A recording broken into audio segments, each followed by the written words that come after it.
friends. You didn't land here by chance. God's voice has been leading you to this very moment. This is not a message. It's a mandate, a divine interruption, a holy assignment from the throne room of heaven. And if you're feeling stirred in your spirit, it's because the Holy Spirit is already awakening something inside of you. The hour is urgent, the moment is sacred, and the time is now.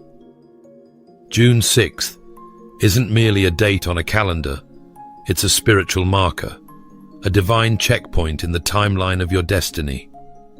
Some of you have been feeling a restlessness you can't explain, a holy agitation, a stirring in your soul that refuses to settle. That's not anxiety, that's alignment. God is aligning your heart with heaven's call. Romans 13 verse 11 rings louder than ever. The hour has already come for you to wake up from your slumber. This is your wake-up call, not to fear, but to focus, not to rush, but to respond. I'm not here to entertain you. I'm here to declare something over you. God's word does not return void. Isaiah 55 verse 11 promises that it will accomplish what he desires and achieve the purpose for which it was sent. And beloved, I believe with everything in me that this word has been sent for you. So I need you to lean in. Tune your spirit to heaven's frequency.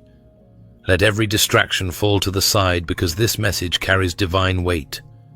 You are standing on the edge of something holy. This isn't just another video to scroll past. This is your moment to say yes to focus, to humble yourself, and to stay silent before the Lord until he speaks with power. Are you ready? Because heaven is speaking. God didn't need your calendar to make his appointment. He scheduled this moment before you were even born. This isn't just a day circled in ink. It's a day carved into eternity. It's not your planner that called you here, it's heaven's purpose. Some of you have been sensing the shift, haven't you? The agitation in your spirit. The spiritual warfare that's intensified around this time. It's not coincidental. It's confirmation. The enemy always attacks what carries weight. The battles you've faced leading up to this very moment are not punishments. They are indicators that breakthrough is close. That's how it was for Esther. She didn't wake up knowing that her name would be written into divine history. But when the time came, Mordecai's words echoed the heartbeat of heaven. And who knows, but that you have come to your royal position for such a time as this. Esther 4 verse 14. And now I'm here to echo the same question to you. What if this is your such a time? What if this moment is part of the spiritual positioning that God has been orchestrating for years, maybe even decades? Ecclesiastes 3 verse 1 says, "To everything there is a season, a time for every purpose under heaven." And friend, I believe this is your time, not because of who you are, but because of whose you are. You've been feeling like something is coming. You've prayed for clarity. You've waited in silence. And maybe, just maybe, the reason it seemed delayed was because God was aligning everything perfectly for now. Habakkuk 2 verse 3 tells us, "Though it linger, wait for it. It will certainly come and will not delay." God's timing is never rushed and never late. It's wholly precise and filled with promise. So let me speak this into your heart. You are not behind. You are not lost. You are right on time for your divine appointment. What God has spoken over your life, no demon in hell can cancel. This is not about superstition or emotion. It's about assignment. It's about heaven's hand picking you up and setting your feet in the very place he designed for you long before you even knew your name. Let this stir your spirit, not just your emotions. Let it wake up the destiny in you that's been asleep. Lift your eyes, child of God. You are not walking into a regular day. You're stepping into a holy threshold. What felt like destruction was divine construction. I know some of you have walked through fire that nearly broke you, seasons that scorched your hope, stripped your identity, and silenced your voice. You've cried alone. You've questioned God. You've wondered if he forgot about you. But I came here to tell you with all the authority God has placed on my tongue that the fire didn't come to destroy you, it came to forge you. The pain didn't mean God left you, it meant God was preparing you. You see, Isaiah 48 verse 10 declares, I have refined you, though not as silver. I have tested you in the furnace of affliction. That furnace wasn't for your death, it was for your destiny. God was shaping you in secret so he could trust you in the open. Because what he wants to do through you requires a faith that has been fire-tested, not fair-weathered. You weren't just going through a season, you were being sealed for a purpose. There are places God hides you not to harm you, but to heal you. Hiddenness isn't punishment, it's preservation. It's the divine incubation of greatness. God knew what he put inside you, and he wouldn't let the world see it too soon. If he exposed you before he finished you, the very calling he gave you could have crushed you. So instead he covered you, like a seed under the soil, like Moses in the wilderness, like David in the caves, like Jesus in the tomb. Because when God hides, he's never absent, he's active. C.S. Lewis once wrote in Mere Christianity, "We must be hatched or go bad." My friend, God wasn't allowing the pressure to ruin you. He was hatching something eternal inside of you. He wasn't wasting your tears, your late nights, or your silent battles. He was molding a vessel that could carry his glory. The betrayal refined your discernment. The heartbreak softened your pride. The delays strengthened your resolve. Every fire forged a part of your calling. Now maybe you're thinking, but why did it have to be so hard? Let me tell you, because the assignment is heavy, and heaven doesn't place weighty mantles on weak shoulders. 1 Peter 1 verse 7 says it best. These have come so that the proven genuineness of your faith, of greater worth than gold, which perishes even though refined by fire, may result in praise, glory, and honor when Jesus Christ is revealed. That fire tested your faith not to expose your flaws, but to reveal your strength. Think about it. Deuteronomy 8 verse 2 reminds us, remember how the Lord your God led you all the way in the wilderness these 40 years to humble and test you in order to know what was in your heart. God wasn't just preparing a place for you, he was preparing you for that place. So here you are, standing on the edge, not just with scars, but with sacred strength. Your suffering wasn't wasted, it was woven into your assignment. That silence wasn't void, it was a vault of divine preparation. And now the time has come. You are not stepping out broken, you are stepping out branded by fire and backed by heaven. I dare you to believe it. I dare you to say, this fire was not punishment, it was permission to rise. Look up, straighten your back, lift your voice in praise, even if your hands still tremble. Because you are not the same person who walked into the furnace.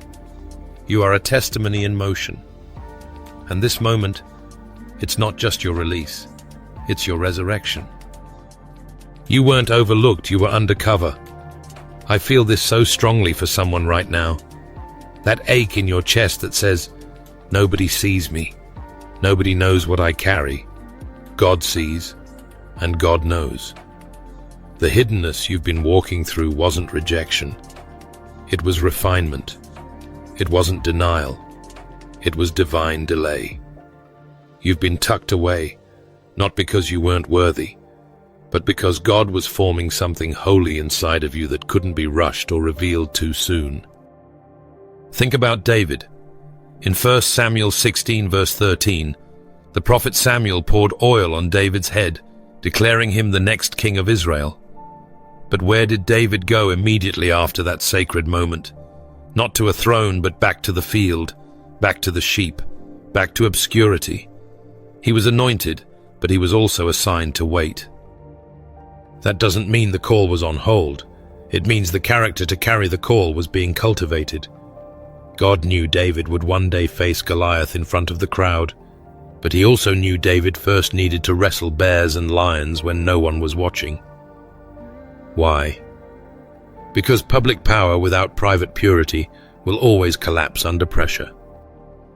And maybe that's where you are. You've heard the prophetic word. You've felt the call. You've seen glimpses of what God is about to do in your life. But right now it feels quiet. You've been praying in secret, serving in secret, believing in secret. And I want to remind you, Matthew 6 verse 6 says, "Your Father who sees in secret will reward you openly." That means every act of faith that no one else applauded, heaven documented. Every whispered prayer that felt like it bounced off the ceiling, God caught it. Every quiet act of obedience that cost you comfort, God remembers it. You weren't invisible, you were incubated. Sometimes the reason God hides you is because the environment isn't ready for what He's placed inside you. Sometimes He hides you because you're not ready yet. But always, always, He hides you in love. Colossians 3 verse 3 tells us, "Your life is now hidden with Christ in God." Hidden, not lost. Protected, not discarded. Preserved, not postponed. And here's what the Spirit keeps showing me. Exposure is not the reward. Obedience is. If your heart is looking for applause, you're chasing the wrong crown. But if your heart beats for the voice of God to say, "Well done, good and faithful servant," then the hidden season is holy ground. God promotes in private before He announces in public. The oil always comes before the elevation. So lift your head. Don't despise the hidden days. Don't rush out of the quiet, because the same God who anoints in the field will appoint on the battlefield. And when He says it's time, when the trumpet blast of His timing sounds, you will step forward, not as someone forgotten, but as someone formed.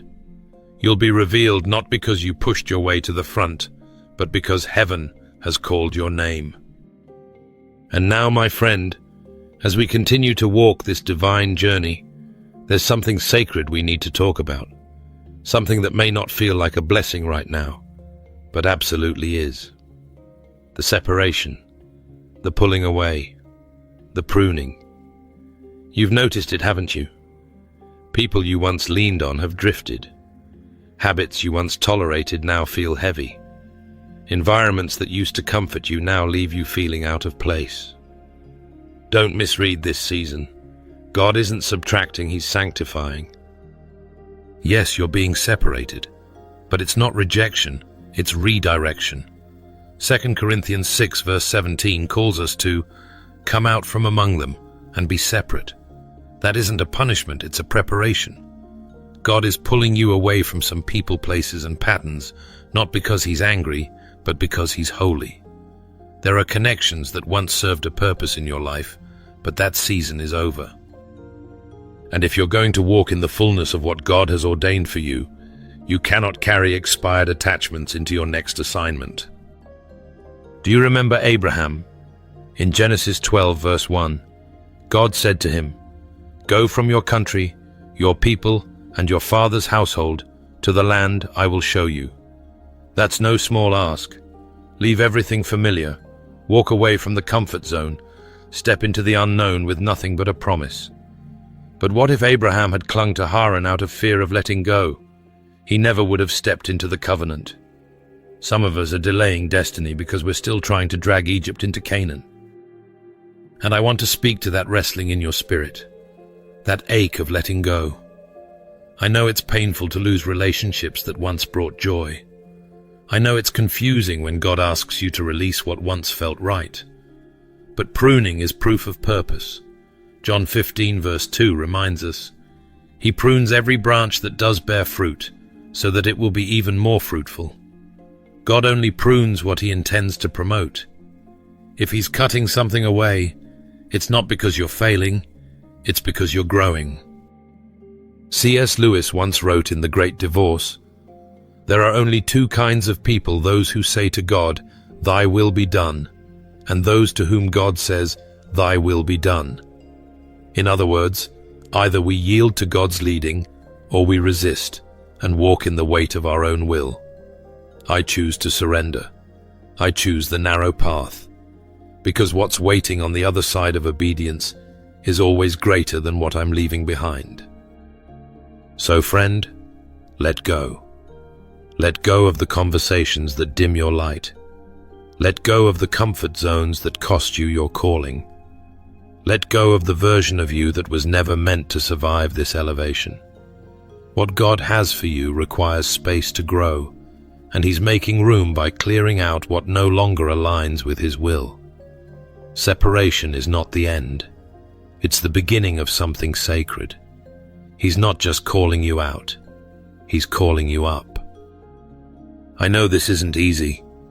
Some of you watching right now are feeling it heavy on your chest, the tension in your heart, the weight in your spirit, that invisible burden that no one else seems to notice but you carry every single day.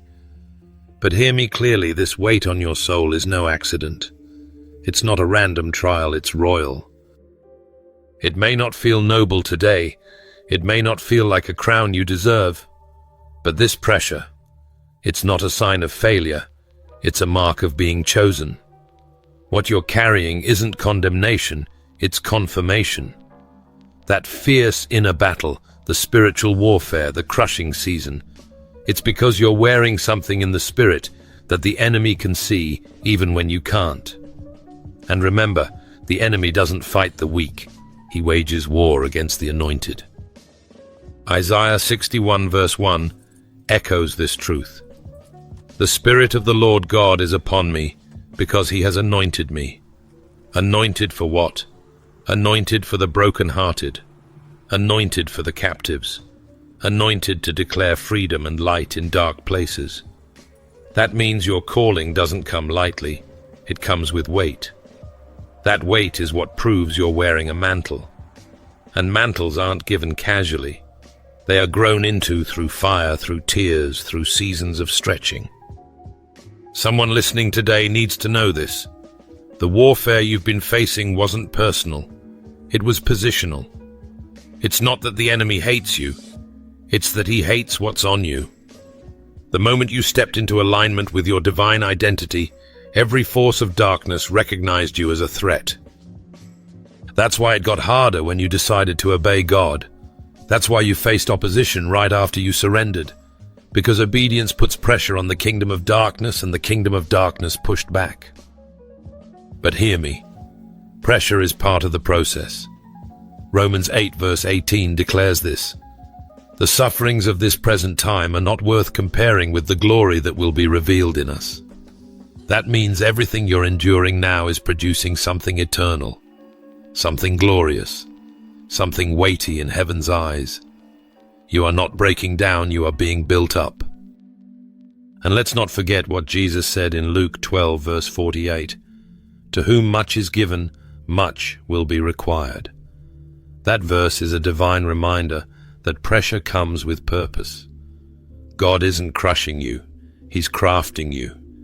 He's shaping your spirit to match the size of your assignment. And when you carry kingdom authority, you must also carry kingdom responsibility. So don't run from the pressure, lean into it, because every ounce of weight is strengthening your spiritual shoulders. Every tear, every trial, every moment of heaviness is preparing you to stand under the mantle you were born to carry. Don't let the enemy convince you that this is too much. If it was too much, God wouldn't have allowed it. He's not setting you up to be crushed. He's setting you up to be crowned. What you're experiencing right now isn't a promotion in the way the world defines it. No, my friend, this is a prophetic assignment. You're not being elevated so that others can applaud you. You're being commissioned so that others can encounter Christ through you. And there is a sacred weight to that. You're not walking onto a stage. You're stepping onto a battlefield. You're not entering a platform for popularity. You're being placed in a position for purpose. This is not about charisma. This is about consecration. The kind of leadership God is calling you into doesn't sparkle. It sacrifices. It doesn't entertain. It equips. You are being called into deeper waters where faith is your anchor and obedience is your compass. That's why this moment is so holy. I'm reminded of the voice of God speaking to Joshua after the death of Moses in Joshua chapter 1, verse 9. Be strong and courageous. Do not be afraid. Do not be discouraged, for the Lord your God will be with you wherever you go. That wasn't encouragement for a promotion. It was a divine charge for a prophetic mission. And I say this to you today, wherever you are watching from. You are not alone in this. God has not only called you, He has gone before you. Some of you need to hear this again in your spirit. You did not choose this path. God chose you. John 15 verse 16 resounds with divine authority. You did not choose me, but I chose you and appointed you so that you might go and bear fruit, fruit that will last. That verse shifts the perspective. This isn't about what you think you're qualified for. It's about what heaven has appointed you to walk in. You were handpicked for this hour. And when God calls, the only right response is what Isaiah gave in Isaiah 6 verse 8. Here I am. Send me. That's not the voice of someone who feels worthy. That's the voice of someone who's been made ready through fire, pressure, and prayer. You may feel unqualified. You may feel unseen. But God says, I have appointed you. I am with you. You are my vessel. C.S. Lewis once wrote in The Weight of Glory, there are no ordinary people. I love that, because it reminds us that when heaven looks at you, it doesn't see someone average, it sees someone anointed, someone appointed, someone sent. So I ask you, are you ready to stop seeing this moment as a spotlight and start seeing it as an assignment? Are you ready to say yes, not to applause, but to obedience? Because this is not just a turning point, it is a commissioning. And if you can surrender your comfort for His call, your influence for His impact, your plans for His purpose, then heaven will move through you in ways you never imagined. This is your prophetic assignment. Say yes and step forward. This isn't just another checkpoint in your spiritual life. It's a portal into divine acceleration. Revelation 3 verse 8 declares, See, I have placed before you an open door that no one can shut. Hear me clearly. God has flung open a door, and no devil in hell, no voice of doubt, no past failure has the authority to close what God has commanded to remain open. But you still must choose to walk through it. This is not a moment to reflect on passively. It is a gate that demands movement. The Spirit of God is issuing a summons. This is about spiritual timing, the alignment of your obedience with God's perfect calendar. Isaiah 60 verse 22 reminds us of His precision. At the right time, I, the Lord, will make it happen. And I'm here to tell you that right time is now. Not tomorrow, not next week, now. There are moments when heaven moves at a pace that disrupts the ordinary. Amos 9 verse 13 paints a picture of this supernatural speed. The days are coming, declares the Lord, when the reaper will be overtaken by the plowman. Did you catch that God is moving so fast that sowing and reaping will happen almost simultaneously? This is not business as usual. This is acceleration for those who are aligned. And let me ask you directly, are you aligned? Because acceleration without alignment creates chaos. It's not enough to recognize the opportunity, you must be positioned in obedience to receive it. Some doors require faith to enter, others require readiness to remain. And I feel this one demands both. I want to talk to those who've been waiting, wondering and watching. You've been asking God when, and I believe He's answering today. Now. Now is the moment to step through the door. Now is the moment to shake off complacency. Now is the moment to stop treating your calling like a suggestion and start walking like it's your assignment. What you've been praying for isn't on the way. It's waiting on the other side of your obedience. I know it feels weighty. I know the unknown can be intimidating. But I also know what happens when we step into Kairos time, God's appointed moment. That's when miracles manifest. That's when mantles fall. That's when divine shifts shake everything loose. This is the gate. You've been prepared for such a time as this. You've endured the hiding, the pressure, the pruning. Now comes the movement. Don't miss the shift. Don't linger at the threshold. Step boldly. Heaven has gone before you. The King has opened the door. So I say this to you not with hype, but with holy urgency. Walk through the door. Everything you've cried out for in the midnight hour, everything your heart has longed for in secret, is waiting for you on the other side of your yes. This is more than a moment. This is your divine call, and it's time to walk through. Ephesians 2 verse 10 makes it plain. We are God's workmanship, created in Christ Jesus to do good works which God prepared in advance for us to do. Before you were ever born, this moment was written into your story.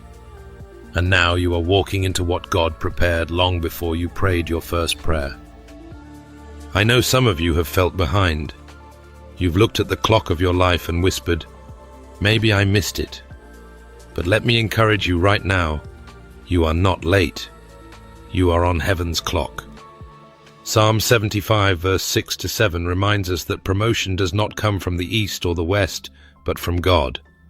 That means He sets the time.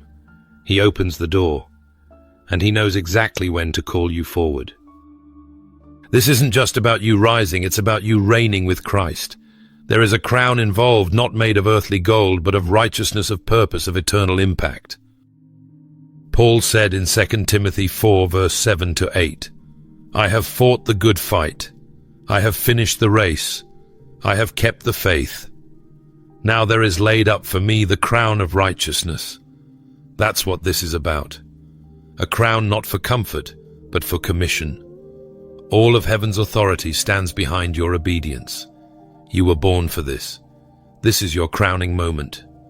Now rise. Before we close, I want to personally invite you right where you are to pause, bow your heart, and join me in a moment of fervent prayer. Let's not just hear this word, let's respond to it in faith. Because June 6 isn't just another day on the calendar. It's a divine appointment, a sacred call. And prayer is how we say yes to God's voice. So wherever you are, let's go before the throne of grace together. Father in heaven, we come before you today with hearts wide open, aware that we're standing on holy ground. We sense your nearness, your stirring, and the weight of this moment. We're not here by accident, we're here because you've called us, drawn us, and whispered something deeper into our spirits. And God, we answer. We don't fully understand what's ahead, but we trust the one who holds the future. You are the author of time, and we believe this moment has been written into our lives for a reason. Lord, help us not to miss the door you are opening. Soften our hearts to recognize the shift, awaken our spirits to move with your spirit, and give us the courage to walk through in obedience. There's a weight we feel not of fear, but of responsibility. You've placed something sacred in our hands, a mantle, a mission, a calling, and we don't take it lightly. Strengthen our shoulders to carry what you've entrusted to us. Strip away every distraction, every delay, and every doubt that keeps us from moving forward. Teach us to follow you with full surrender. God, we ask for holy discernment. Make us sensitive to your timing, attuned to your nudges, and alert to the divine moments you orchestrate. Silence every voice that speaks fear, every whisper that says, "We're not enough." Because we know that you are more than enough. And if you've called us, you will equip us. Father, we declare that we belong to you. Our lives, our days, our dreams, our influence, they are all yours. Use us however you will. Make us bold in spirit, humble in posture, and faithful in obedience. We don't ask to be seen, we ask to be used. We don't crave applause, we crave your presence. And wherever you lead, we will follow. Let June 6 not pass us by unnoticed. Let it mark something deep and eternal in us. Seal this day with your anointing. Let it be the beginning of a new walk, a deeper calling, a fresh fire. Breathe on every dry place. revive every weary heart, and launch us not into promotion, but into divine purpose. We are yours, fully, finally, faithfully, in the mighty name of Jesus. Amen. If this message has spoken to your heart and encouraged your spirit, I warmly invite you to like this video, subscribe to the channel, and share it with someone who needs to hear this divine call today. Thank you for being part of this community. May God continue to guide, strengthen, and bless you abundantly on your journey.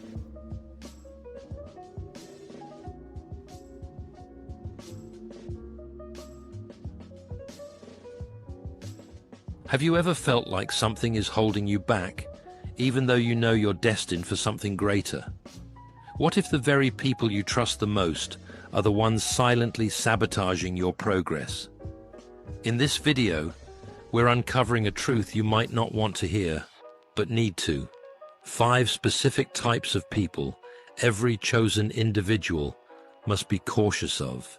These characters may seem harmless at first, but they can have a devastating impact on your journey towards your divine purpose. As C.S. Lewis once wisely said, "The safest road to hell is the gradual one, the gentle slope, soft underfoot, without sudden turnings, without milestones, without signposts." The subtle nature of these people makes them all the more dangerous. Have you ever found yourself drained after an interaction, questioning why some people only seem to benefit from your presence? Or wondered why some relationships only thrive when they serve the other person's agenda?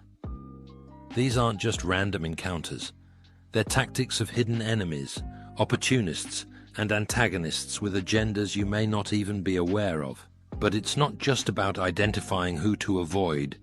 It's about strategically managing these relationships to safeguard your destiny. The stakes couldn't be higher.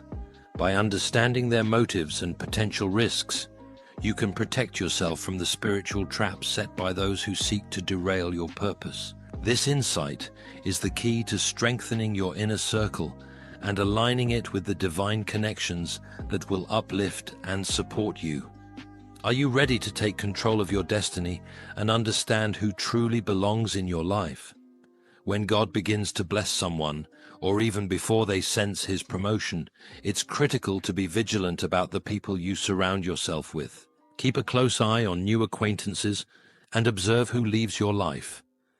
Everyone who enters your world can either add, subtract, divide, or multiply. It's a powerful concept because people often come into our lives for specific reasons, for a season, and recognizing who should stay and who should go according to God's direction is essential. Sadly, many fall victim to deception and traps because they haven't been vigilant enough to protect themselves from those the enemy has sent. But here's the real question. Can you discern whether someone in your life is divinely appointed or sent with malicious intent? Many individuals have entered lives with hidden agendas, and their influence has been far more damaging than anyone could have anticipated. One must be proactive in seeking God's guidance to uncover the truth. Who truly belongs in your life, and who is just there to derail your progress? The first group of people you need to be aware of are the Judas group, the betrayers. These are the individuals who often appear as friends or allies, yet their betrayal is far more than an act of disloyalty. It is a carefully calculated move with devastating consequences, especially for those walking a divinely appointed path. Betrayers usually gain your trust and discover your vulnerabilities, only to exploit them later. This can lead to significant setbacks, not only in your personal and professional life, but also in your spiritual growth. When you are chosen for a higher purpose, any interruption in your circle of trust can divert or delay your mission. The emotional and mental suffering caused by such betrayals can distract you from your goals and weaken your resolve. What's more, betrayers can dismantle the crucial support network for anyone on a meaningful path. They spread doubt, foster mistrust, and can tarnish your reputation impacting your relationships and opportunities. For someone chosen for a higher calling, it is essential to identify these individuals from the outset and limit their potential to cause harm. Protecting oneself from betrayers is not just about personal well-being, but about preserving the integrity of one's divine mission. As C.S. Lewis astutely noted, to love at all is to be vulnerable. Love anything, and your heart will be wrung and possibly broken. Continuing with the impact of betrayers, their presence can often lead to isolation. When trust is broken, it can be harder for the chosen individual to open up and connect with new people, or even maintain existing relationships. This isolation can impede both personal growth and the fulfillment of one's purpose, since being connected to like-minded and supportive individuals is crucial for progress. Furthermore, the spiritual ramifications of betrayal run deep. It can lead to a crisis of faith, where someone may question your path or your judgment when judging character. This spiritual turmoil can divert attention from meditation, prayer, or other spiritual practices that are essential to staying aligned with the divine mission. Thus, it becomes imperative not only to recognize and distance oneself from betrayers, but also to build resilience and forgiveness. Learning to forgive doesn't mean allowing these people back into your life. It's about freeing yourself from the emotional burden that betrayal can impose. This step is vital for restoring peace and focus, allowing you to continue on your divine path with clarity and renewed strength. The second group to be wary of is the envious or jealous. These individuals can pose a significant threat to those who are chosen for a unique purpose, because their envy often masks itself in subtle and insidious ways. Unlike open traitors, jealous people can appear supportive and close, making them harder to identify until their true feelings come to light through their actions. Jealous individuals may initially celebrate your successes, but as you progress, their support can turn into resentment. They may feel threatened by your achievements or frustrated by a perceived lack of progress compared to yours. This can lead them to subtly undermine your efforts. For example, they may spread rumors, downplay your achievements, or even directly sabotage your work. In addition, the energy of jealousy can create a toxic environment around you. This can drain your enthusiasm and impair your judgment, leading to decreased productivity and a loss of focus on your goals.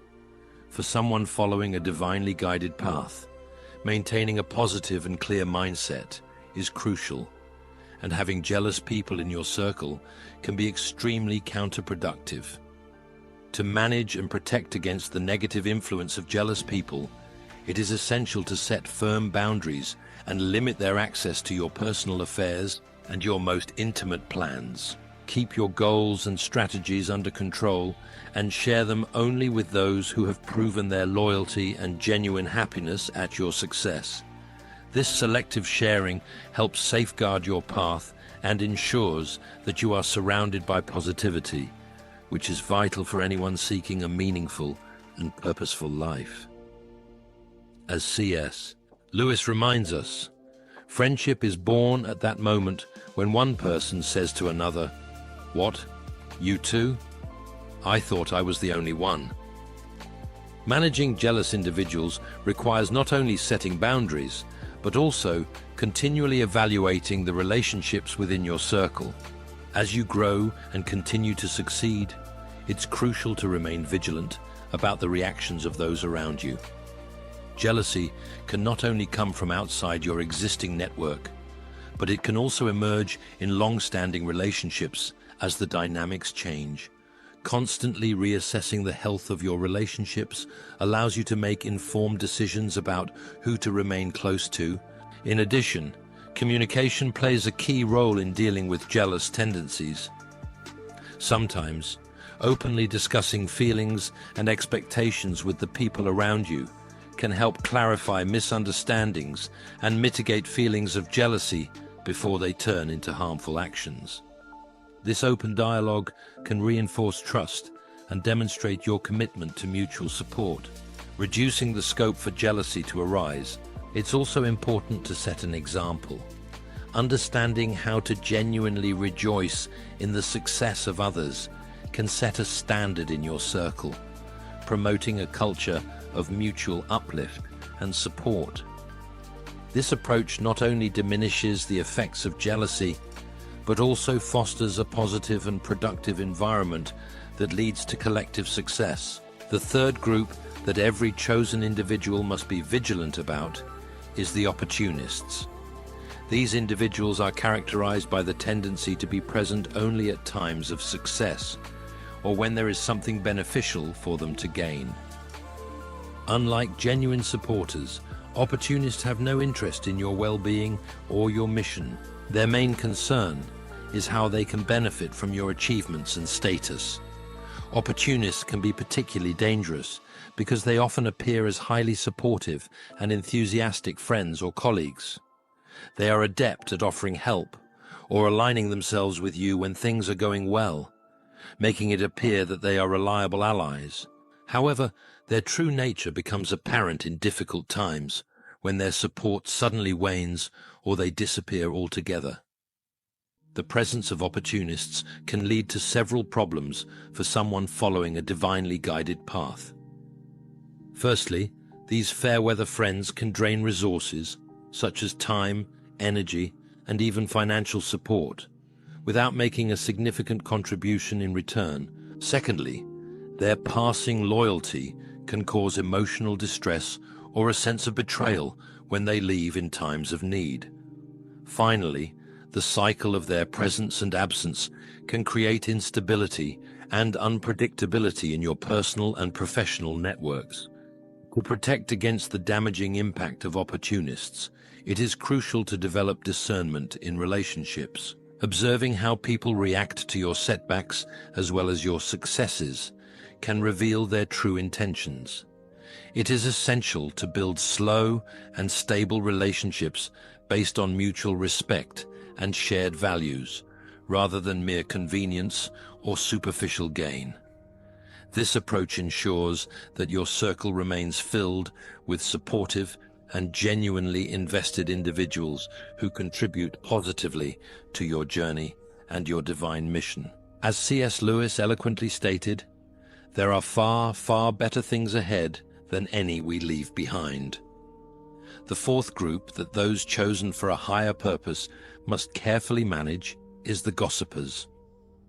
This group is characterized by their willingness to share information, often sensitive or confidential, without considering the consequences. Gossipers thrive on the exchange of rumors and can be particularly damaging as they erode trust and create divisions in communities and networks. Gossips can disrupt the social fabric of any group by spreading unverified or outright false information, leading to misunderstandings and conflicts. For someone on the divine path, maintaining a harmonious environment is essential for focus and progress, and gossip can be a significant distraction. Not only does it sow doubt and suspicion among peers, but it can also tarnish reputations, potentially damaging your mission.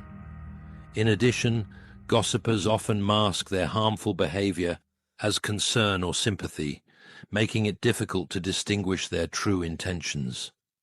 They may appear to be well-meaning individuals who are just keeping the conversation going, but their actions can have damaging repercussions. Their tendency to discuss others can also be a warning sign about their loyalty and discretion. It's likely that if they're talking about others to you, they're talking about you to others.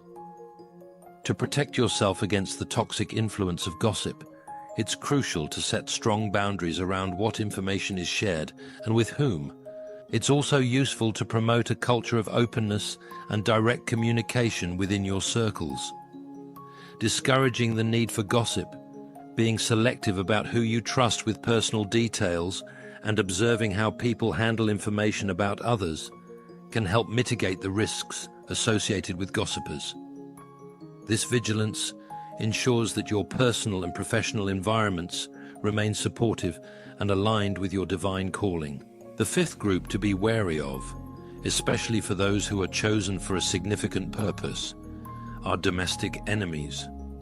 These are not strangers, but people within your own home or close personal circle who, despite their proximity, may oppose your progress or divine purpose. This category includes family members or close friends who may be driven by jealousy, misunderstandings, or their own unresolved problems, leading them to act against your interests. Domestic enemies are particularly damaging because their betrayal feels more personal, and their actions can profoundly impact your emotional and psychological well-being. They have intimate knowledge of your life and can manipulate situations to your advantage or detriment. Their opposition can manifest as discouragement, spreading doubts, or even actively sabotaging your efforts and plans. The challenge of domestic enemies lies in their inherent attachment to you, which often makes it difficult to distance yourself without causing significant personal turmoil. However, recognizing their negative impact is crucial to preserving your spiritual path and personal mission. It is important to create emotional and sometimes physical boundaries to protect yourself from toxic influence. Managing relationships with domestic enemies requires a delicate balance between love, forgiveness, and firmness. It may involve limiting the information you share, reducing their involvement in making crucial decisions, or in some cases, taking time apart. By setting these boundaries, you ensure that your journey to fulfill your divine purpose is not hindered by those closest to you. This approach not only helps protect your spiritual mission, but also aids in personal growth and maintaining peace of mind. As C.S. Lewis beautifully articulated, God cannot give us the happiness and peace apart from himself, because it is not there. There is no such thing. Navigating relationships wisely is fundamental for those who are chosen for a divine purpose. Protecting the various types of people who may come your way, betrayers, envious people, opportunists, gossips, and domestic enemies, is the first step in protecting your spiritual and personal mission. Each group presents unique challenges and requires specific strategies for effective management. Recognizing these individuals and their potential impact from the outset allows you to maintain control over your environment and ensures that your journey is not hindered by outside influences. Setting and maintaining boundaries is crucial when dealing with this type of person. Boundaries help safeguard your emotional well-being and preserve the integrity of your mission. They allow you to interact on your terms and keep potentially harmful individuals at a safe distance. What's more, they allow you to continue cultivating relationships that are truly supportive and aligned with your goals. As well as setting boundaries, cultivating discernment is essential. This means not only identifying who can be harmful, but also understanding who truly supports your journey. Discernment comes from experience, reflection, and often spiritual intuition. It involves observing not only what people say, but also what they do, especially when you face challenges or successes. This skill will guide you in building a robust support network that can withstand the pressures and challenges of your vocation. Finally, remember that while it is important to be cautious, it is equally vital to foster an environment of forgiveness and healing.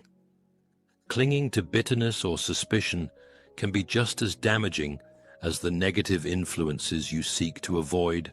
Approach each relationship with grace and understanding, but with the wisdom to recognize when distances need to be kept. In doing so, you not only protect yourself, but also create a space that leads to growth, peace, and the successful fulfillment of your divine purpose.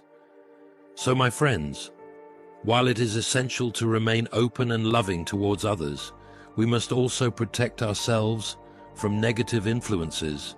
As you continue on your divine path, Remember that your journey is sacred, and every step you take should be aligned with the greater purpose for which you were chosen. The people you allow into your life have the potential to either empower you or detract from your mission. The 5 groups we've discussed, betrayers, the envious, opportunists, gossipers, and domestic enemies, can all serve as distractions or even obstacles in your path. But knowing how to recognize and manage these individuals will help you stay on course. Trust in your ability to discern who belongs in your circle and keep your boundaries strong. Protect your energy, your peace, and your divine purpose. By doing so, you ensure that you are surrounded only by those who uplift, support, and encourage you to fulfill your calling.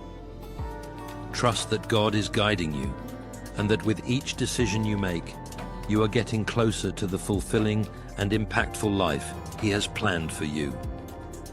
Heavenly Father, we come before you today with open hearts and a deep desire for guidance.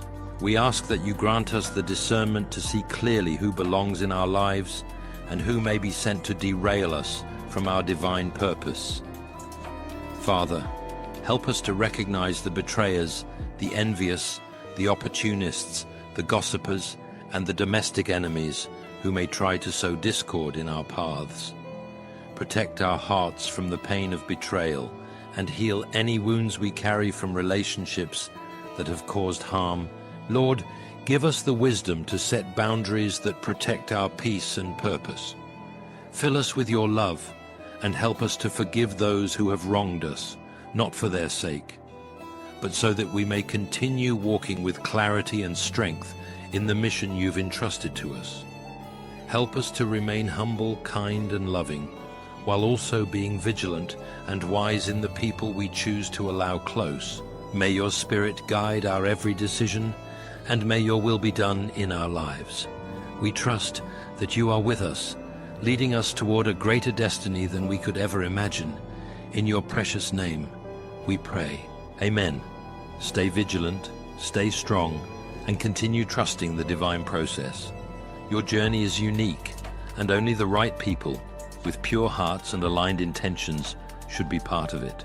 God bless you abundantly.